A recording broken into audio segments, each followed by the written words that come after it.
Good morning to all of you. Today we are going to see one of the important component of brain that is called as cerebellum, which play important role for motor activity along with the basal ganglia and the motor cortex.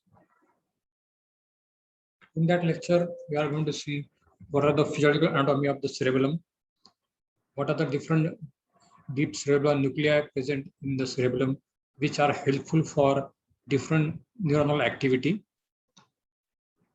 and what are the different lobes, what are the different nuclei have different connection with the other part of the brain and other half of the cerebral hemisphere.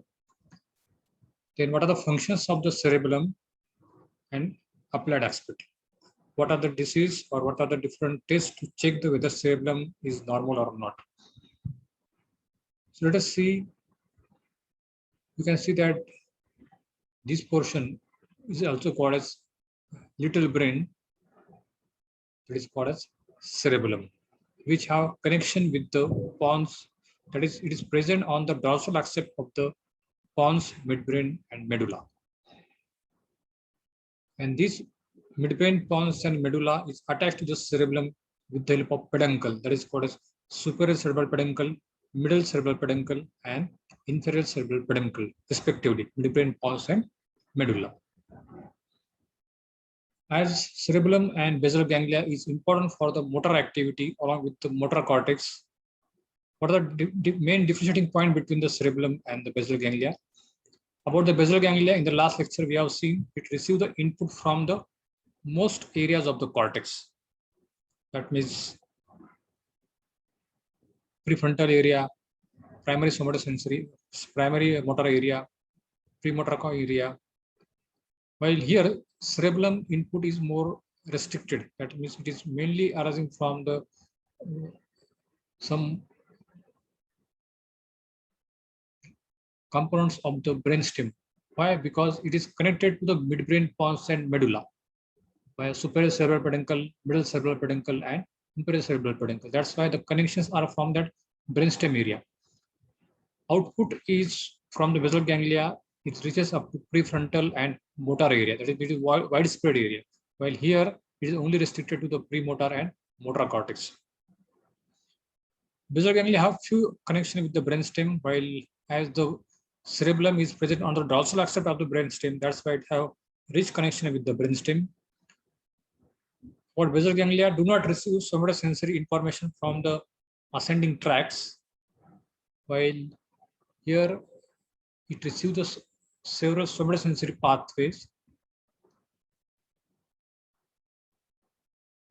As cerebellum is also called as little brain from the Latin word, which are responsible for motor activity. But which motor activity?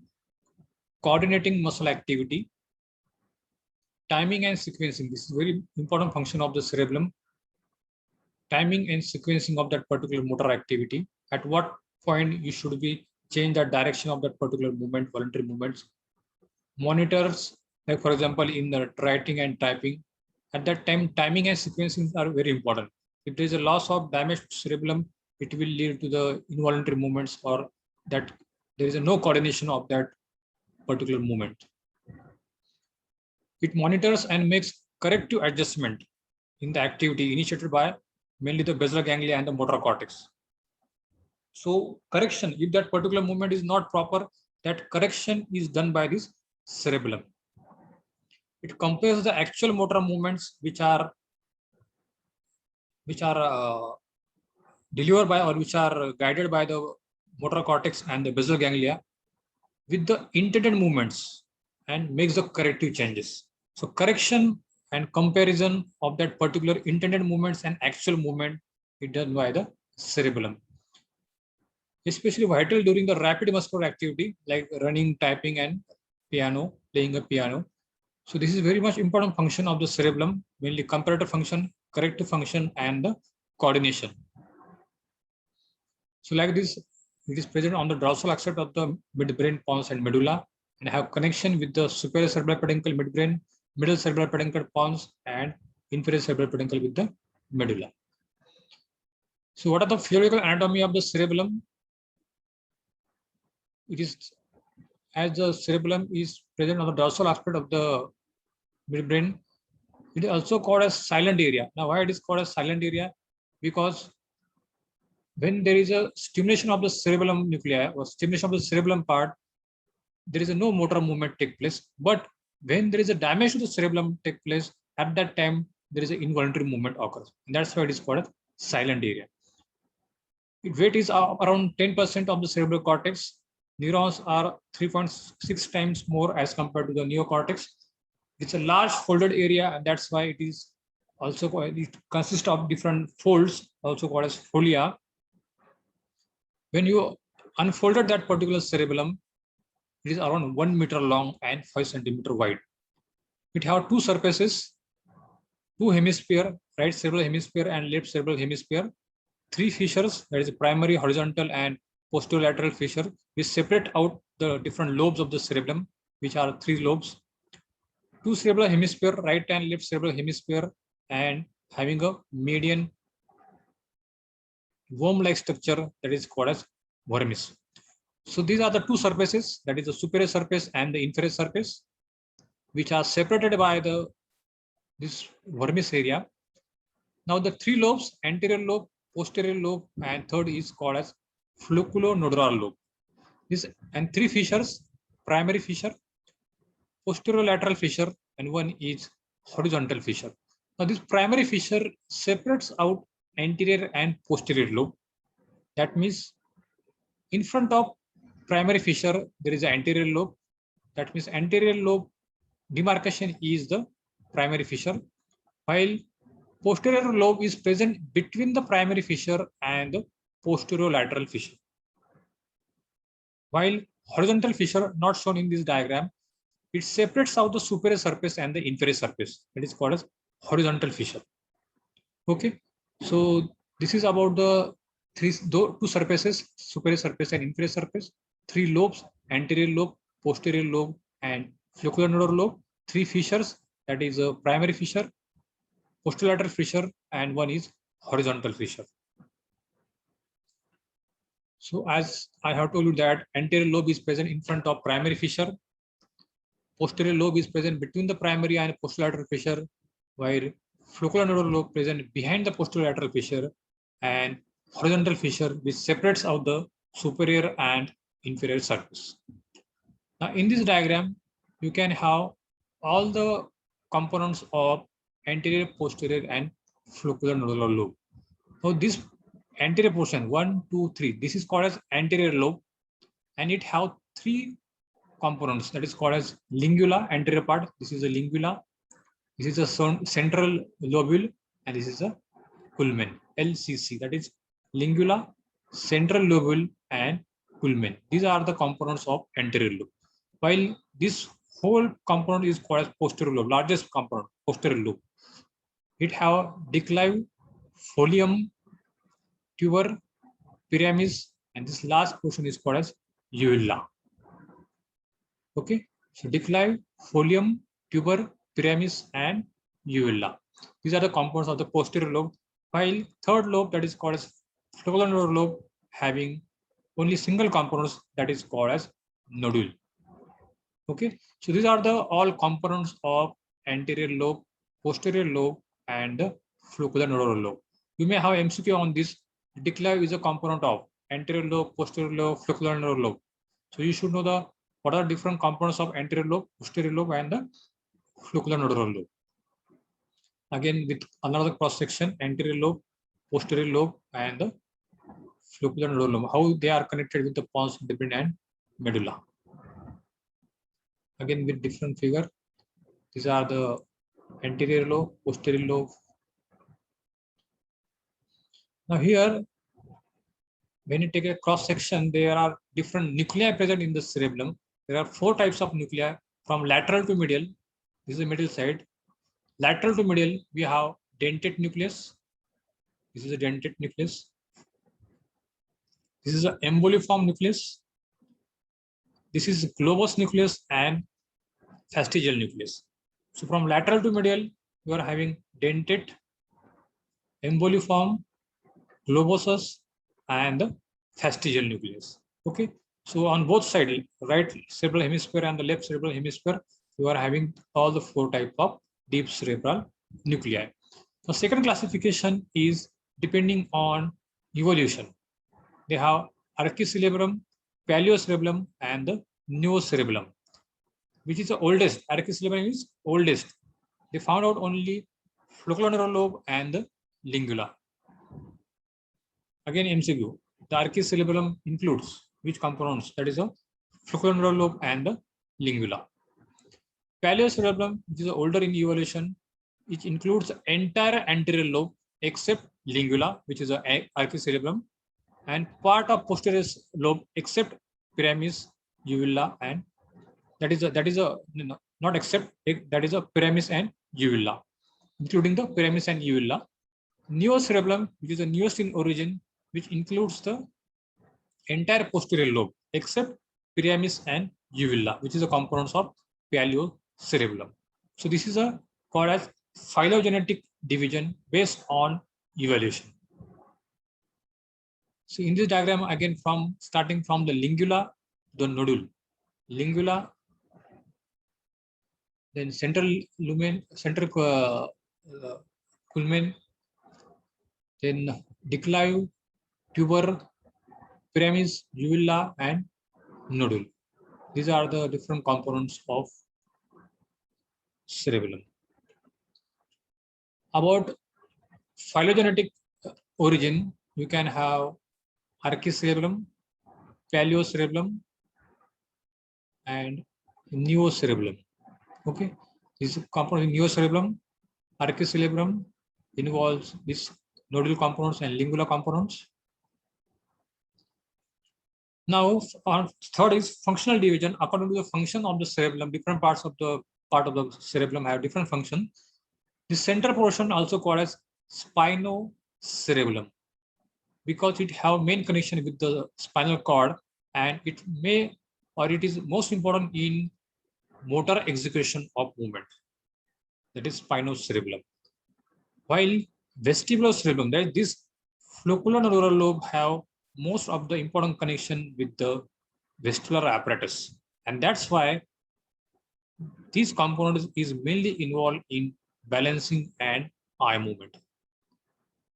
Vestibulocerebellum, again for MCQ purpose, and largest portion that is called as cerebrocerebellum, also called as neocerebellum, and it have majority connection with the cerebral cortex, and that's why it is most important in motor planning of motor movements. Okay, so spinocerebellum have motor execution of movement. Lateral cerebellum, that is a neocerebellum or corticocerebellum, have connection with the motor cortex. That's why it is most important in planning of the motor activity. While vestibulocerebellum have connection with the vestibular apparatus, and that is vestibular nuclei, and that's why it is most important in during balancing and eye movements. Again, you can see from the posterior inferior view, this is a vermis, this is an intermediate zone, and this is a lateral zone of hemisphere on posterior inferior surface. This vermis is mainly axial movements of the neck, shoulder, and hips. This intermediate zone is mainly for the movements of the distal limbs, hands and feet, while this lateral zone is mainly for sequence of movements and timing and coordination. Okay, so again in Viva they will ask what are the function of lateral zone of the cerebellum, intermediate zone of cerebellum, and the vermis. So these zones are from the posterior inferior surface on how they can look. That is vermis. Then this is a lateral intermediate zone, and this is a lateral zone. Okay, lateral zone they mainly involve the posterior lobe, while the intermediate zone they mainly involve the anterior lobe. So depending on this classification, what are the functions of corticocerebellum? What is the function of floccular lobe? So corticocerebellum, as the name itself suggests, it is a main connection with the cortex. Corticocerebellum. Okay, and it mainly involves the posterior lobe, that is the lateral zone, also called as lateral zone of cerebellum. It involves mainly the posterior lobe except pyramis and uvula, and it is mainly associated with the connected with the nucleus dentate. Most lateral part of the deep cerebral nucleus dentate. and it receives the information from the cerebral cortex, and that's why it is mainly concerned with the smooth performance of highly skillful movements, voluntary movements, like driving, writing skill. Highly skillful movements are mainly function of this corticocerebellum nucleus dentate. Vestibulocerebellum, the name itself, it have connection with the deep cerebral nuclei, and about the cerebellum, it mainly deal with the or attached with the nucleus fastigial. Okay, nucleus fastigial. That means there is a connection between vestibular nuclei and the nucleus fastigial. And most important function is balancing of body posture and eye movement. That is a vestibulocerebellum. About the spinocerebellum, as the name itself, it have connection with the spinal cord, and it mainly involves the anterior lobe, except lingula, and some part of the posterior lobe, that is the pyramis and uvula. And it have mainly involve two nuclei, that is also called as nucleus interpositus, that is nothing but the nucleus globosus and nucleus emboliformis. Again, for MCQ, nucleus interpositus is nothing but the nucleus globosus and the emboliformis.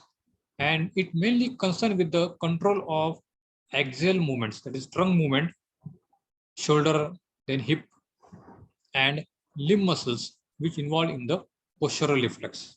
These are the mainly function of the spinocerebellum. Okay, so the corticocerebellum, vestibulocerebellum, and the spinocerebellum. Now, when you see histologically, what are the different layers present in the cerebellum? They are mainly, that is a MPG, that is a molecular layer, Purkinje cell layer, and the granular cell layer. Now, these are the different nuclei, anterior lobe, posterior lobe. So what are the three layers present in the, you can see histologically under microscope? They are molecular, superficial layer, Purkinje cell layer, middle layer, and the granular cell layer, most inner layer. Now, these three layers mainly consist of stellate cell, basket cell, Purkinje cell, granular cells, and Golgi cells, which are arranged in three layers. That is nothing but the superficial, middle, and inner layer. Okay. So when in Grand Viva, they ask what are the different cells present in the cerebellum. So you should know that is a stellate cell, basket cell, Purkinje cells, granular cells, and the Golgi cells. Now let us see how this nuclei or how these different cells are arranged in a different layer. So these are the different three layers, that is molecular layer, Purkinje cell layer, and most inner are granular cell layer. Now how the connections are there in between this molecular, Purkinje, and granular cell layer. As molecular cell, they mainly involve stellate cell, basket cell, and some unmyelinated nerve fiber. Now why it is called a stellate cell? Because of it look like a star shape. That's what it is called as stellate cell. Now, how the stellate cells are connected with the other cell?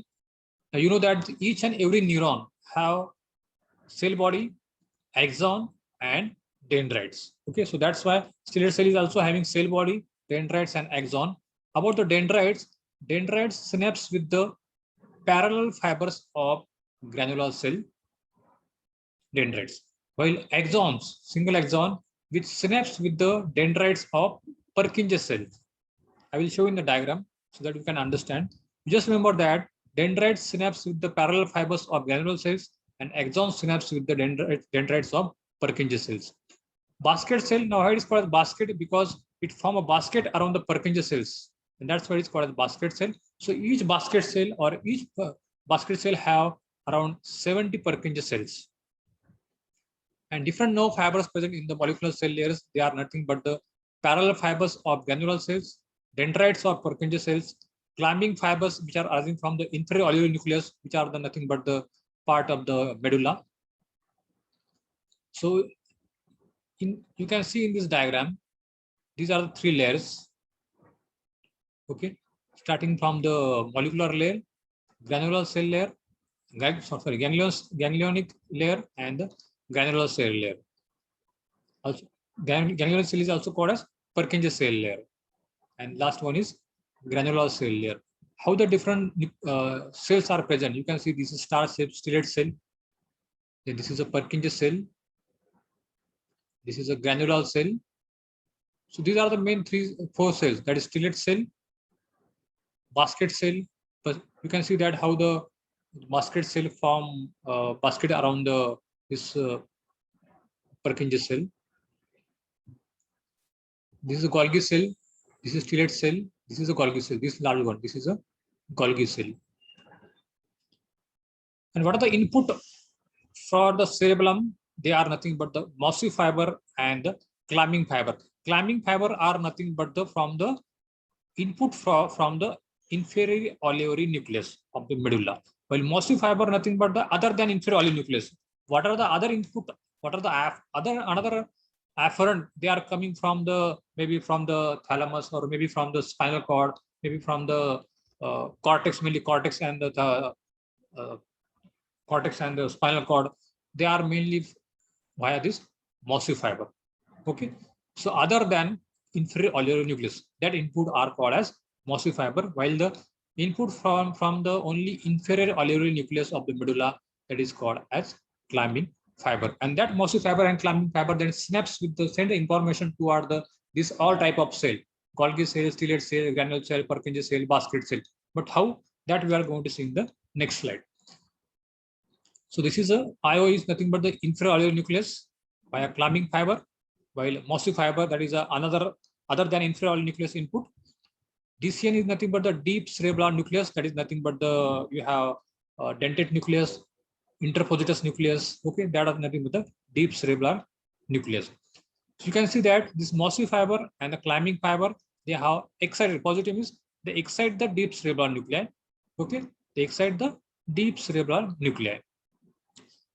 Now, what is the differentiating point between the climbing fiber and the mossy fiber?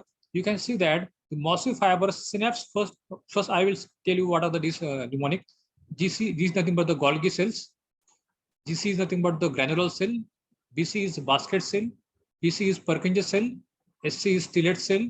And PF is nothing but the parallel fibers of granular cell. Okay. So let us see what is the main differentiating point between this mossy fiber and the climbing fiber. Now, this mossy fiber have indirect connection with the stellate cell or Purkinje cell via this granular cells, while this climbing fiber have direct connection with the Purkinje cell. Okay, this is the main difference between the climbing fiber and the mossy fiber. That is mossy fiber is via granular cell, while the climbing fiber is direct connection with the Purkinje cells. Okay. So what is the stellate cell? This is a star-shaped stellate cell. It have connection with the parallel fibers. You can see that these are the parallel fibers of granular cells. So then axon directly snaps with the Purkinje cell. Parallel fibers of the Purkinje cells is one connection. You know that each neuron have dendrites and axon. So axon of stellate cell snaps with the parallel fibers of Purkinje cells. Okay, while dendrites of stellate cell, not shown in this diagram, dendrites of stellate cell snaps with the parallel fibers of the granular cells. Understood? This is one connection: stellate cell axon to the Purkinje cell, stellate cell dendrites to the parallel fiber. Okay. Now it both have excited repeats. Positive is nothing but the excited. Now about the Purkinje cells, again it is a neuronal cell. It have dendrites and axon. The dendrites, Purkinje cell dendrites have inhibit connection or did inhibit the deep cerebellar nucleus. This is the only single output from the cerebellum. That is nothing but the Purkinje cells toward the deep cerebellar nuclei. Okay. While dendrites again snaps with the parallel fibers of the granular cell, which have excitatory effect. About the basket cell, which have inhibitory effect on the Purkinje cells, dendrites of the Purkinje cells. About the granular cells, the parallel fibers, granular cells, they are that is once the afferent from the mossy fiber enter into the Golgi cells, this information then enter into the parallel fibers. This is about the granular cells. What about the Golgi cells?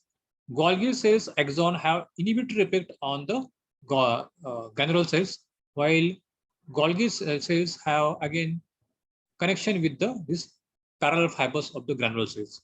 So you can see that the granular cells, the parallel fibers of the granule cells have connection with the Golgi cells, connection with the Purkinje cells, and connection with the stellate cells.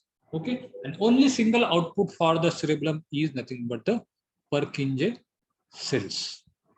Okay, so this is about the different connection of the cells. So let us see one by just I have described all of all the connection of the cells. This is just written material. You can see that Purkinje cell layer consists of single layer of cell that is called as Purkinje cells, which is the largest neuron in the body. Dendrites extend into the molecular layer. Dendrites extend into the molecular layer. Axon makes synaptic connection with the deep cerebral nuclei, which have a single output from the cerebral nuclei and exerts inhibitory influence on the deep cerebral nuclei. Again, I will show you. This is a Purkinje cell layer. Dendrites are present in the molecular layer. Single output, it is inhibitory to the deep cerebral nucleus. That is nothing but the Purkinje cell layer. Okay. Now, second is granular cell layer. Consists of, contain two cells that is called as granule cells and the Golgi cells, and sensory information from the mossy fiber. I will show you this layer. Golgi cells and granular cells and the afferent from the mossy fiber. These are nothing but the your granular cell layer. Axons of granular cell ascend into the molecular layer and form a parallel fibers which make excitatory synapse with all the cells. Purkinje cells, that means, again I will show you. Granular cells send parallel fibers. They synapse excitatory connection with the Golgi cells. They synapse excitatory connection with the basket cell, synapse with the stellate cell, and the all types of four cells. They have excitatory effect. Okay, that is called as axons, that is a parallel fibers of granular cells. This is nothing but the axons. Okay, so that parallel fibers is nothing but the axons of granular cells. About the Golgi cells, dendrites project into the molecular layer and receive input from the parallel fibers of the which cell? That is nothing but the granular cell. While cell body receive input via collaterals from climbing fibers also and the Purkinje fibers also, axon make inhibitory synaptic connection with the dendrites of granular cell. This is a Golgi cells. You can see that this is a Golgi cells. Sorry, this is a Golgi cell. This is granular cell. Golgi cells have connection with these granular cells, while it synaptic with the parallel fibers of the climbing fiber. That is a granular cell. Okay, so you can see in this figure, basket cell and stellate cell. Basket cell and stellate cell have inhibitory to the Purkinje cells. That means axon of stellate cell, axon of basket cell have inhibitory effect on Purkinje cells. Golgi cells have inhibitory effect on granular cells. You can see that the axon of Golgi cells synapse with the granular cells, which have inhibitory effect. Purkinje cells, again, it is inhibitory effect on the deep cerebral nuclei. About the mossy fiber and the climbing fiber, mossy fiber have excitatory effect on the granular cells. Climbing fiber have directly excitatory effect on the deep cerebral nuclei. While parallel fibers are nothing but the axons of granular cells. Okay, these are the parallel fibers of the granular cells, which have excitatory effect on all cells. That is basket cell, stellate cell, Purkinje cells, and the Golgi cells. Okay, so just remember the cells present in the cerebellum and starting from the molecular layer, Purkinje cell layer, and the granular cell layer. Okay, stellate cell, basket cell, Purkinje cell, Golgi cells, granular cells, deep cerebral nuclei, inferior oligonucleus, and the climbing fibers. Okay, so just remember the granular cells, climbing fibers, parallel fibers, that is nothing but the axon, have excitatory effect on Golgi cells, excitatory effect on basket cell, stellate cell, and the Golgi, Purkinje cells. Okay, while who is inhibitory? That is nothing but the stellate cell axon to the Purkinje cell, basket cell axon to the Purkinje cell, Purkinje cell axon to the deep cerebral nuclei, and finally Golgi cell axon to the granular cell. These are the inhibitory connection in the cerebellum. And only single output from the cerebellum is nothing but the Purkinje cells via deep cerebral nuclei toward the motor nuclei or other parts of the brain. That is called as deep cerebral nuclei output.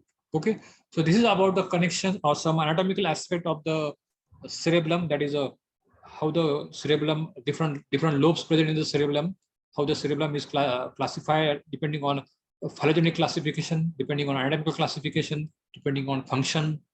Okay, and this is about some neuronal connection or some neurons present in different cells present in the cerebellum. Okay, the next lecture we will see what are the main different functions of the cerebellum and the applied part. Okay, so thank you.